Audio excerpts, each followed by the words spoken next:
আসসালামু আলাইকুম, শুভ সকাল। তো আজকে বৃষ্টি আসবে। সকালবেলা একটু একটু করে বৃষ্টি পড়ছে, মানে 2-1 ফোঁটা করে।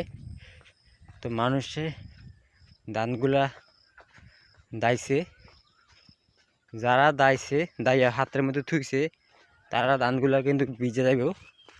আর যারা ধানগুলা দাইয়া লগিস গা তারা ভালো কাম করছে। দেখুন, এগুলা ধান গেছে আর এগুলো লইছে ধানগুলা।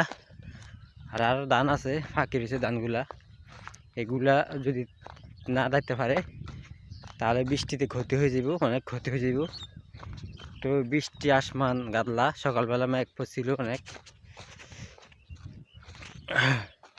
এখন ধানগুলা ফাঁকি গেছে, একবার ছড়া লাল লাল ছড়া, অনেক সুন্দর দেখা যায় ধানগুলা। এটা ফাঁকি গেছে অলরেডি, এটা লাল দেখা যায়। আর এটা একটু কাঁচা রয়েছে, এটা পাকি যাব।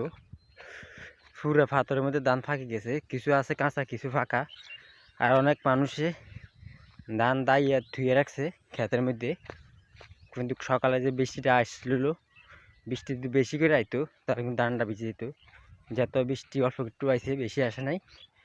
তো এই জন্য বেটার ভাগ্যওয়ালা, বেটার ধানটা ভিজানো। দেখুন, এই দেখুন ধান দায় রাখছে কীভাবে, এভাবে ধান দায় রাখছে। যদি বৃষ্টি বেশি আসতো তাহলে কিন্তু ধানটা ভিজে যেত। বৃষ্টি কম আইছিল দিকে ধানটা ভিজানো। তা আমি এখন হাতে দিয়ে বাড়ি যেতেছি। আমার রাস্তা হলো এটাই, বর্ষাকালও ইন্দি জান লাগে, দুদিনকালও ইন্দি জান লাগে। রাস্তা এটা আমার। দেখুন ধানগুলা পুরা পাথরের ধান আছে। ধানগুলো অনেক সুন্দর দেখা যায়, অসাধারণ। গ্রাম অঞ্চলে ক্ষেত খামার যারা করে তারা কিন্তু অনেক লাভবান হইতেছে, লাখ লাখ টাকা পাইতেছে। আর এরা ঘাস ক্ষেত, বেড়া গাছ লাগাইছে, বেড়া গরু আছে, এই কারণে বেড়া গাছ লাগাইছে। তো আমি এখন এই চিপাতে চলে যাবো, ধান খেতে চিপাতি। অনেক কুয়াশা, নুঙ্গি টুঙ্গি সব ভিজে যায়। এই দিন কুয়াশা নুঙ্গি ভিজে গেছে, রে শেষ শীত। আমি হারিয়ে গেছি। এটা গাছ বাগান, দেখছেন গাছ বাগান। এই দেখুন, এটা আরেক বেড়াতে গাছ বাগান।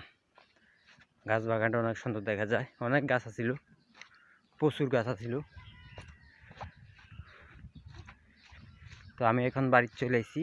আমি এখন মোবাইল আর ভিডিও করব না, যেহেতু আমার ছেলে দেখলে মোবাইল ডিস্টার্ব করে, ফায়দামি করে, এই জন্য।